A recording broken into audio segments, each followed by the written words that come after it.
Hello everyone, welcome to SP with biology classes. जैसा कि आप जानते हैं हम लोग यहाँ पे 9th क्लास एनसीईआरटी कंप्लीट कर रहे हैं और चैप्टर 1 कंप्लीट कर लिया है। चैप्टर 2 भी स्टार्ट कर दिया, उसमें मिश्र धातु और उसके उदाहरण तक हम लोगों ने कंप्लीट कर लिया है, पढ़ लिया है। अब आप मिश्र धातु 2-3 कमेंट करके बताइए। अगर आपने हमारी पहली क्लास देखी होगी तो आप जरूर कमेंट करके बताएंगे। और आज का जो हम लोगों का टॉपिक है वो है विलयन। क्या है? विलयन। तो कंफ्यूज होने की ज़रूरत नहीं है इसमें। देखो, वो कुछ लोग सोचते हैं कि हम यूपी बोर्ड के बच्चे हैं तो इस क्लास को देखें कि ना देखें, और यूपी बोर्ड वाले ही खाली पढ़े, तो ऐसा कुछ नहीं है। आप राजस्थान बोर्ड से हो, उत्तराखंड बोर्ड से हो, बिहार बोर्ड से हो और यूपी बोर्ड से हो, क्योंकि एनसीईआरटी सब जगह चलती है, तो आप सब लोग बहुत अच्छे से पढ़ सकते हैं। तो हम लोग टॉपिक पे आते हैं, ज़्यादा इधर उधर नहीं जाते। तो विलयन, ठीक है। तो विलयन होता क्या है? जैसे आप अपने घर पे जूस पीते हैं, चाय पीते हैं, शरबत पीते हैं, तो ये सब क्या है? विलयन है। क्या है? विलयन है। और हम लोग अब साइंस के विलयन पढ़ते हैं। ये तो हमारे घरेलू विलयन हो गए। अब साइंस का विलयन देखते हैं हम लोग क्या होता है। देखो, दो या दो से अधिक पदार्थों के समांगी मिश्रण को, दो पदार्थों या दो से अधिक पदार्थों, ठीक, उनके समांगी मिश्रण को जिसका निश्चित संगठन नहीं होता है, यानी कि जो पदार्थ होते हैं उनका कोई निश्चित अनुपात नहीं होता है, कोई कम हो सकता है, कोई ज़्यादा हो सकता है। जैसे आप शरबत बनाते हैं तो चीनी, देखो चीनी, पानी सबसे ज़्यादा होता है, चीनी उससे कम होती है, नींबू उससे कम होता है। तो कई पदार्थों से मिलकर के बना हुआ है, पर उसमें कोई निश्चित अनुपात है नहीं कि 2:2:2 में ही सारे पदार्थ मिलाए गए हैं, ऐसा तो है नहीं। तो वही कहा गया है कि निश्चित संगठन नहीं होता है, ठीक है।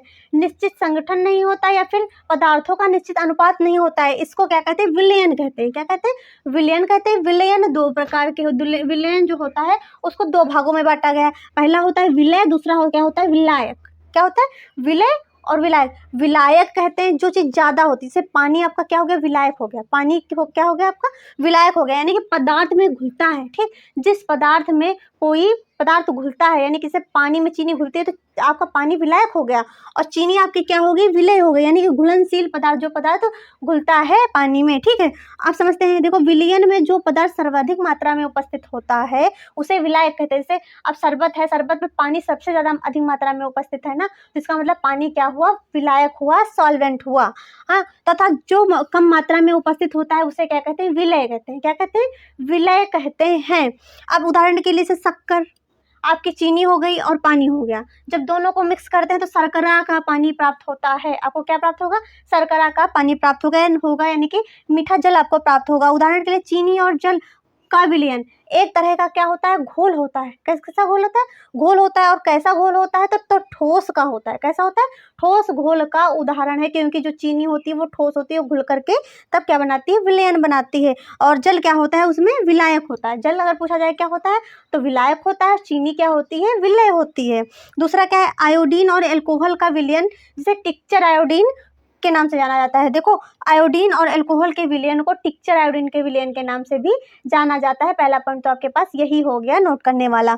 इसमें आयोडीन जो होता है वो विलय होता है। आयोडीन जो होता है विलय होता है, यानी कि कम पदार्थ होता है, कम मात्रा में होती है आयोडीन, हाँ।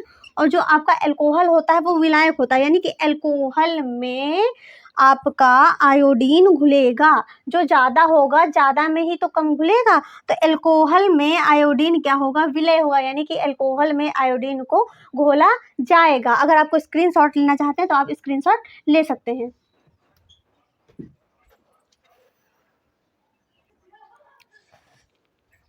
हम लोग जानते हैं हमारे आसपास वायु होती है, ठीक है। वायु एक गैस होती है, और आप ये जानते हैं कि गैस जो वायु होती है वो कई गैसों का मिश्रण होती है। वायु जो होती है वो कई गैसों का मिश्रण होती है। वायु में कोई एक गैस तो होती नहीं है आपकी। देखो, कार्बन डाइऑक्साइड होती है, नाइट्रोजन होती है, ऑक्सीजन होती है, सल्फर होती है, पता नहीं कितनी गैसों का वायु मिश्रण होती है, ठीक है। तो देखो, वायु जो मिश्रण होती है तो इसको क्या कहते हैं? वायु को क्या कहते हैं? विलयन कहते हैं। अब किसका विलयन कहते हैं? तो मुख्यतः दो घटकों, जैसे कि दो घटक मुख्यतः क्यों लिए गए हैं? क्योंकि सबसे ज़्यादा वायु में मात्रा होती है नाइट्रोजन की और उससे कम मात्रा होती है ऑक्सीजन की, ठीक है। सबसे ज़्यादा मात्रा होती है वायु में नाइट्रोजन की और उससे कम होती है ऑक्सीजन की। तो हम लोग क्या कहेंगे अब? ऑक्सीजन आपका हो जाएगा विलय। क्या हो जाएगा? ऑक्सीजन आपका हो जाएगा विलय, और नाइट्रोजन आपका क्या हो जाएगा? विलायक हो जाएगा, क्योंकि ऑक्सीजन की मात्रा 21% है और नाइट्रोजन की मात्रा क्या है? 78% है। तो हम ये कह सकते हैं कि नाइट्रोजन जो होती है वो ऑक्सीजन की विलायक है, ठीक। मतलब नाइट्रोजन में ऑक्सीजन क्या होती है? घुल जाती है, ठीक है। तो क्या कहेंगे? हम लोग कहेंगे यह मुख्यतः दो घटकों जैसे ऑक्सीजन 21% और नाइट्रोजन 78% का क्या होता है, समांगी मिश्रण होता है। नाइट्रोजन को वायु का क्या कहेंगे, विलायक कहा जाता है।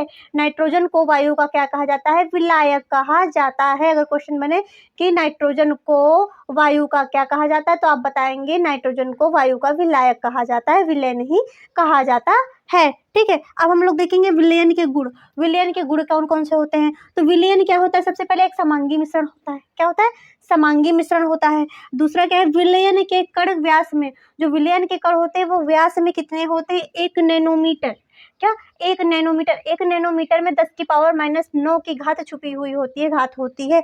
तो 1 नैनोमीटर में 10⁻⁹ मीटर से भी क्या होते हैं, छोटे होते हैं। इसके कण जो होते हैं, विलयन के कण जो होते हैं वो 10⁻⁹ मीटर से भी क्या होते हैं, छोटे छोटे, एकदम बहुत छोटे होते हैं। इसीलिए वो हमें क्या कर, वो हमें जो कण होते हैं विलयन के, वो हमें अपनी आंखों से, नंगी आंखों से नहीं दिखाई देते। नंगी आंखों का मतलब ये सूक्ष्मदर्शी या दूरदर्शी का प्रयोग करेंगे, सूक्ष्मदर्शी का ही प्रयोग करेंगे, क्योंकि छोटी चीज को देखने के लिए सूक्ष्मदर्शी का प्रयोग किया जाता है, तभी आपको दिखाई देंगे।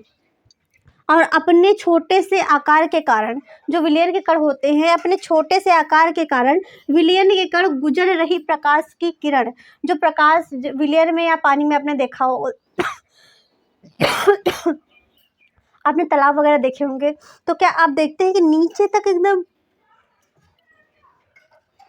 नीचे तक तो धूप जाती नहीं है, ऊपर ऊपर ही धूप रहती है। आपने तभी देखा होगा गर्मियों में जो तालाब का ऊपरी सतह का पानी होता है वो गर्म होता है, पर जितना नीचे जाओगे उतना क्या होता है, पानी ठंडा होता है। यही कारण है, क्योंकि जो धूप होती है वो जो विलयन होता है उसमें उसके कण को पार करके अंदर तक नहीं जा पाती है। देखिए क्या लिखा है, अपने छोटे आकार के कारण। ठीक, अपने छोटे आकार के कारण, यानी कि जो कण होते हैं वो अपने छोटे आकार के कारण विलयन के कण गुजर रही प्रकाश की जो किरण होती है, विलयन की कण जो होती है, जो प्रकाश की किरण होती है उसको फैलाती नहीं है।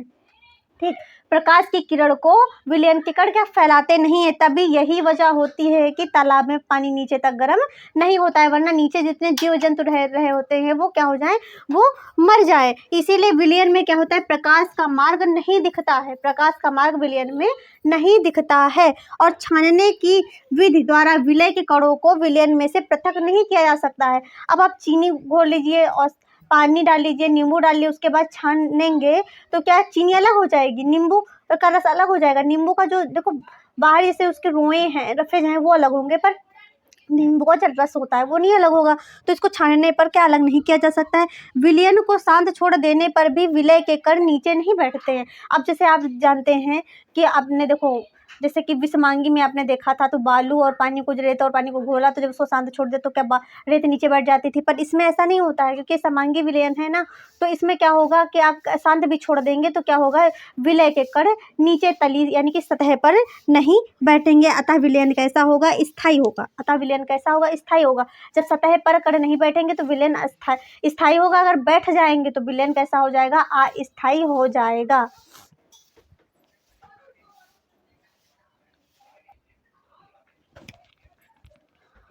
अब हम लोग समझते हैं विलयन की सांद्रता। क्या समझते हैं, विलयन की सांद्रता क्या होती है। तो हम लोग जानते हैं कि विलयन में पृथक पृथक मात्रा में विलायक और विलय पदार्थ होते हैं। पहली बात तो हमें पता है कि जो विलयन होता है उसमें 2 पदार्थ होते हैं, विलय होता है और विलायक होता है।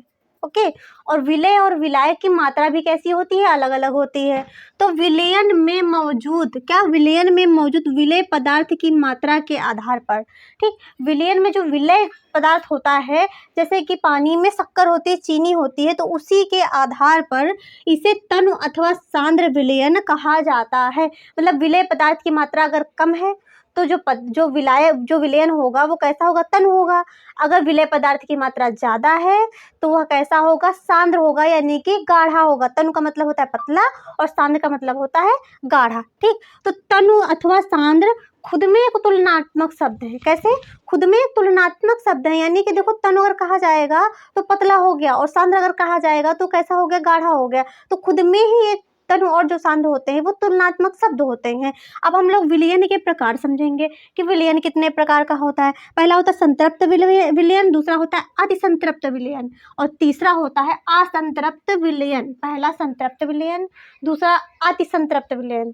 संतृप्त होगा एक, दूसरा अति संतृप्त होगा, तीसरा कैसा होगा, असंतृप्त विलयन। ठीक है, सबसे पहले हम लोग समझते हैं संतृप्त विलयन यानी कि सैचुरेटेड सॉल्यूशन। क्या समझेंगे, सैचुरेटेड सॉल्यूशन यानी कि संतृप्त विलयन वह विलयन होता है जिसमें किसी निश्चित तापमान पर उतना ही विलेय पदार्थ घुल सकता है।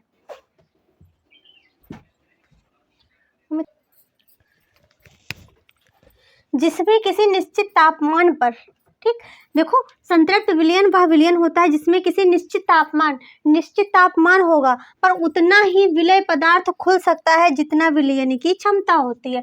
अब विलयन की क्षमता है 1 किलो पदार्थ घोलने की, उसमें 2 किलो घोल रहे हो तो घुलेगा थोड़ी ना।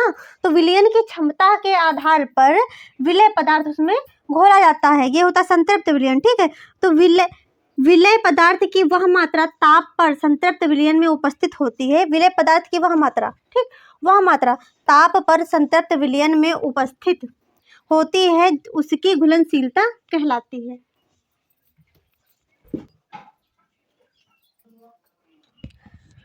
अब हम लोग समझते हैं असंतृप्त विलयन। क्या समझते हैं, असंतृप्त विलयन क्या होता है यानी कि अनसैचुरेटेड सॉल्यूशन क्या होता है। तो अनसैचुरेटेड सॉल्यूशन किसे कहते हैं, यह वह विलयन है जिसमें विलेय की मात्रा उस ताप पर संतृप्तता की, जो संतृप्तता होती है, जिससे संतृप्तता प्राप्त होती है, विलयन की आवश्यक मात्रा से क्या होती है, कम होती है। जितनी आवश्यकता होती है उससे क्या होगी, कम होगी। और संतृप्तता में क्या होगी, आवश्यकता के अकॉर्डिंग होगी। और असंतृप्तता में क्या होगी, विलेय पदार्थ की मात्रा जो संतृप्तता होती है उसकी आवश्यकता से क्या होती है, कम होती है।